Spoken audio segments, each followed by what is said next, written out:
여러분 안녕하세요. 반갑습니다. 김수원입니다.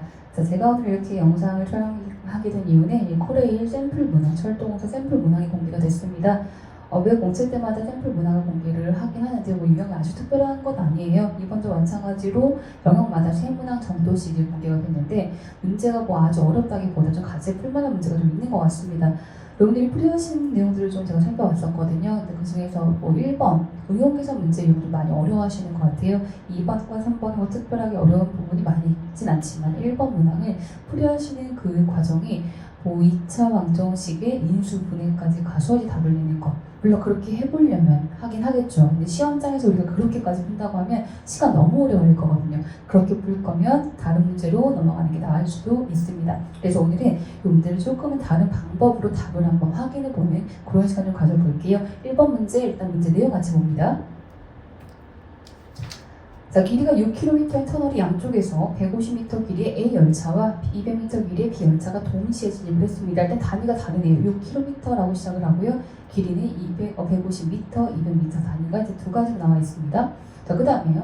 B 열차가 터널을 완전 빠져나올 때 시간이 A 열차가 터널을 완전 빠져나올 때 시간보다 10초가 더 짧았다고 하고요. 자, B 열차가 A 열차보다 분당 3km 속력의 차이가 이만큼 더 빠르다고 했을 때 터널 안에서 A 열차가 B 열차를 마주친 순간부터 B 열차를 완전 지나갈 때까지 필요한 시간이 얼마인가라고 했습니다. 그래서 문장의 내용 보시면 완전히 빠져나온다 또는 마주치 후에 완전 지나간다 이런 말이 있거든요. 터널을 완전 빠져나오되 열차끼리 완전 지나가되 완전 통과한다, 거의 지나간다라고 한 이런 말은요 무조건 이동 거리가 두 개 길이 합의되는 것이다라고 개념을 그냥 설정해버리시면 되겠습니다. 움직이는 것끼리 가든 움직이지 않는 터널을 통과하든 상관없이 동일한 개념이에요.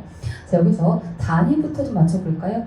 자, 앞에서 단위 킬로미터 나오다가요. 속력에는 분당 3km라고 하는 말 나왔고요. 그리고 아래 선택지에는 초 단위가 나와 있거든요. 이런 경우는 정보 쪽으로 맞춰두시는 게 마지막 해석이 편해집니다. 정보 미터 퍼 세컨, 미터 퍼 초 단위로 좀 정리 한번 해보죠.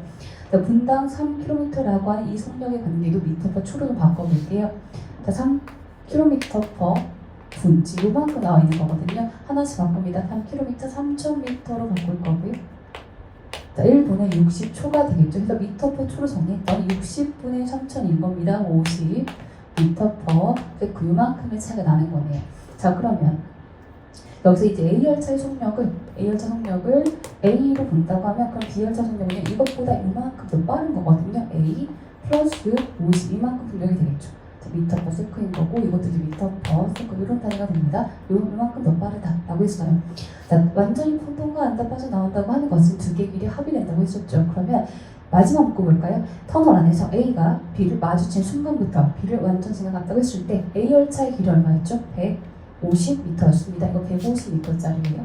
얘는요 200m짜리인 거죠. 그럼 두 개가 만나서 완전 지나간다 350m를 통과할 때까지 이런 해석이 됩니다. 또 한 가지는 상대 속도라는 개념이 성립이 되겠죠. 자, 잠깐 한번 생각해 볼게요. A 열차가 이렇게 가고 있고요. B 열차가 이제 이렇게 마주친 순간부터 이제 가고 있는 겁니다. 이렇게요. 이제 B 열차. 얘는 150인 거고요. 이 길이가 200m인 겁니다.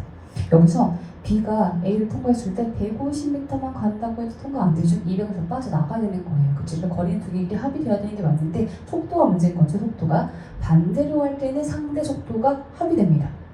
방향이 똑같을 때는 상대 속도가 차가 되죠. 자, 이런 경우에요.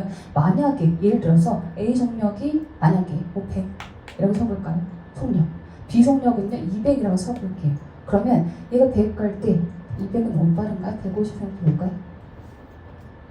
자, 100으로 가고 150까지도 반대로 갑니다. 그럼 서로 보면 250으로 굉장히 빠르게 지나가는 거죠. 반대로 가고 있다 보니까. 그런데 방향이 똑같으면 여기서 이렇게 100으로 갈 때요. 나는 똑같이 이렇게 100으로 간다고 쳐보면 그냥 계속 옆에 있을 겁니다. 방향이 똑같으면 상대 속도는 제로. 계속 옆에 있을 거니까. 그죠? 이런 식이 되고 있는 거죠. 반대로 가면 상대 속도는 합. 방향이 똑같으면 상대 속도는 차가 됩니다. 그러면 여기서 둘이 만나서 반대로 지나갈 때까지 속력은 두 개의 속력 합만큼 사용이 됐을 거라는 거죠. 자, 그대로 식을 세워볼까요? 자, 만나서 완전 지나갈 때까지 속력은 A하고 A 플러스 50 이렇게 사용이 됐을 텐데 이 전체 속력으로 몇 초간 지나갔으면 그러면 두 개 길이 합이 350m만큼을 다 지나갈 수 있었겠는가 이런 식이 됩니다. 상대 속도는 이만큼으로 몇 초 동안 가면 서로가 통과할 수 있었겠는가 390 이렇게 되겠죠. 자 그러면 여기서 이제 정리해 볼게요. 요 식을요.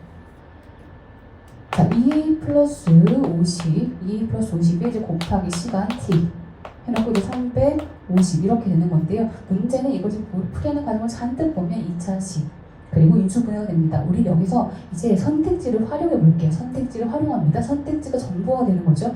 자, 1번 선택지에 보니까 1초라고 하는 선택지가 나와 있습니다. 그러면 t 자리에 1초 넣었을 때 그 문제 조건들이 성립이 되는 거 확인하시는 거예요. 자, 이제 요 자리에 요 t 자리에 1번 선택지 1초를 대입합니다. 요 자리에.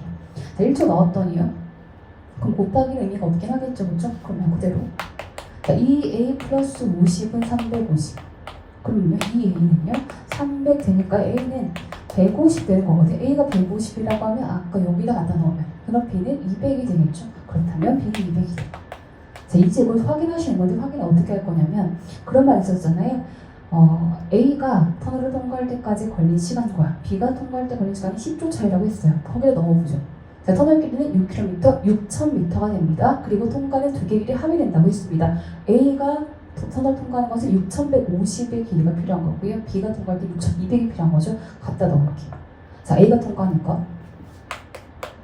자, 이쪽에 적겠습니다. A는 속력은 150으로요.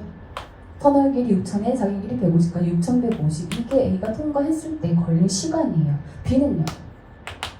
속력은 200인 거고요. 지금 1번 선택지 넣었을 때 나온 속력이요. 그리고 터널 길이 6,000, 자기 길이 지금 200이었습니다. 그러면 6,200 이렇게 되겠죠. 이게 이제 선택지 1번을 넣었을 때 각각의 터널 통과의 시간입니다. 150분의 6,150 해서 나누게 해봤더니요. 41초가 나옵니다. 자, B는요, 200분의 6,200 바로 보입니다. 얼마 되냐? 31초가 나옵니다. 했더니 10초 차이다. 오케이, 맞다. 정답 1번이라고 이렇게 체크하시는 거죠.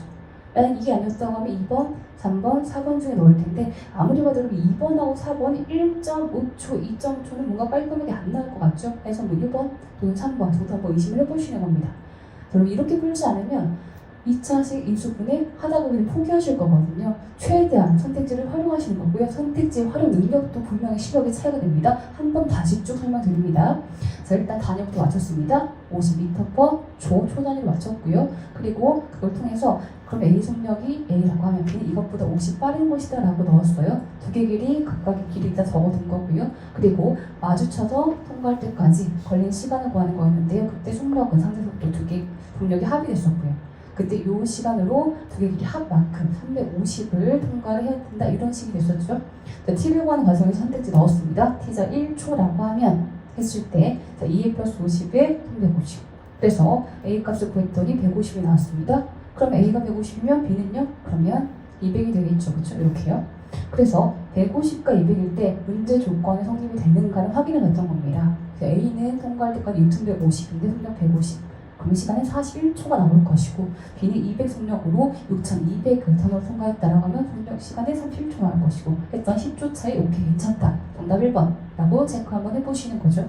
자, 이번 문제는 조금 다른 방법으로 한번 이렇게 선택지 활용 방법으로 풀어봤습니다.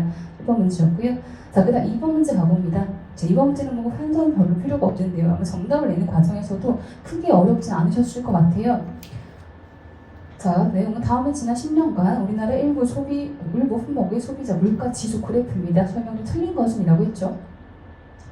소비자 물가 지수 그래프 우리 많이 봤던 자료입니다. 상대적 자료에서는 유형 크게 두 가지가 있죠. 지수 자료하고요, 비율 자료 이렇게 있는데요. 상대적 자료는 실제 절대 수치에 대한 것을 우리가 알 수 없다라는 생각 가지고 문제를 보게 됩니다. 자, 그런 관점 갖고 딱 보시면 정답을 찾는 것은 사실 크게 무리가 없으실 수도 있어요. 답은 4번이 되죠. 2019년도에 현재 가장 비싼 품목은 짜장면이다. 모릅니다. 가격을 알 수 없어요. 그래서 4번이 정답이 되긴 하는데 이걸 한번 상세히 잘 보시면 나머지도 조금 이상한 것 같다라는 생각을 하시는 분들이 분명히 계실 겁니다. 예를 들면 자, 1번은 크게 무렵네요. 제시한 모든 품목의 소비자 물가 지수는 2015년 물가를 100으로 하여 등락률을 산정했다. 그렇죠. 15년도 가격이 지금 지수 100이라고 딱 보이고요. 그것과의 관계 비율을 의미하고 있는 것이 지수가 되죠. 자, 기준수 100과 비교했을 때 관계 비율값을 의미하는 지수 전혀 무리 없는 1번 해석이에요. 근데 2번을 볼까요? 짜장면 가격은 2015년 대비 최근까지 가장 많이 오른 음식이다. 물론 지수만 갖고 보면 비율로는 알 수 있죠. 그런데 가격이 10,000원 올랐다, 3,000원 올랐다라고 가격의 그 차이를 얘기한다고 하면 알 수가 없는 겁니다. 여기서 가격의 상승률은 이렇게 쓰면 해석이 정확합니다. 근데 가격이 많이 올랐다, 가격, 그냥 그 금액의 차이라는 해석으로 한번 우리가 의심을 해볼 수도 있는 거거든요. 그렇게 따지면 이번 문장도 사실 알 수가 없는 문장이 됩니다. 3번도 볼까요? 설렁탕은 2010년부터 15년까지 가장 많이 오른 음식이다. 물론 상승률이 제일 많은지 아닌지는 알 수가 있죠. 근데 가격이 10,000원, 5,000원 얼만큼 올랐는지 그 금액의 차이는 알 수가 없기 때문에 3번도 표현을 조금 더 정확히 할 필요는 좀 있어 보입니다. 5번도 마찬가지예요. 그죠? 그래서 이 문제표의 의도상은 4번이 정답이 될 수 있긴 하지만 사실 1번을 제외하고 나머지 보기에는 좀 해석이 모호한 점이 좀 있을 수 있는 그런 문제가 될 것 같고요. 자, 옳지 않은 것으로 이제 정답 4번이 되긴 하지만 문제 특징을 좀 봐주실 필요가 있을 것 같습니다. 자, 세 번째 문제로 바로 가볼까요? 자, 세 번째 문제도 뭐 계산이 별로 없긴 한데요. 우리가 조금 다르게 계산도 조금 쪼개서 보는 방법을 한번 생각해 볼게요. 다음에 투자 안에 1년 투자만 가능하고 부분적으로는 투자가 불가능합니다. 2,000원 투자하는 경우에 다음 수익을 극대화하는 방법은 무엇인가라고 했고 남은 금액의 수익률은 제로라고 했네요. 자, 지금 A, B, C, D, E 5가지 있습니다. 자, 첫 번째 A부터 보시면 1,600원 투자고요. 연수익률 11%, 11% 곱하기 0.11 곱하기 0.11 좋지만 10% 하나, 1% 하나의 합으로 보셔도 좋겠죠. 1,600원에 10%, 161%, 16, 176 이렇게 구하는 게 조금 더 편하고 정확할 수 있습니다. B는요, 1,400원에 10%, 이건 뭐 고민할 거 없이 140원 바로 나와야 되겠고요. C는요, 1,200원에 9%, 9%도 마찬가지예요. 곱하기 0.09 좋지만요, 10%에서 1% 빼기라고 하는 게 더 빠를 수 있거든요. 1,200원에 10%, 120 빼기 12에서요, 108 이렇게 나오겠네요. 자, 그 다음 B는요, 800원에 7%, 87에 56 나오면 1%에 지금 6곱해 1% 값을 7곱해 이렇게 나오겠고요. 그리고 2는요 600원에 5%, 600원에 5% 역시 1%에 5배가 됩니다. 6에 5배 이렇게 해서 30. 물론 단순 계산입니다. 그런데 이런 계산조차도 조금 다르게 보시면 복잡한 문제가 나왔을 때 그냥 단순하게 풀었던 것과 동일하게 접근해 보실 수 있다는 겁니다. 그래서 176, 140, 108, 56, 30의 그 조합으로 각각 선택지에서 확인해 보시면 1번 176이 가장 큰 값이 보일 겁니다. 자, 세 번째 문제는 크게 무리 없이 답은 1번이 되네요. 자, 샘플 문항 세 문제 같이 풀어봤습니다. 자, 우리 문제 1번 응용계산 풀었던 거 다시 한번 선택지를 이렇게 활용할 수 있는 거구나 라고 한번 다시 꼭 복습 한번 해보시고요. 2번에 대해서는 각각의 모든 보기를 한번 정확히 해석해보는 것도 도움이 되실 것 같아요. 세 문제 풀이 같이 봤고요. 여러분 코리아 문제 시험 준비 도움 되셨길 바라면서 오늘 영상 마무리하겠습니다. 감사합니다.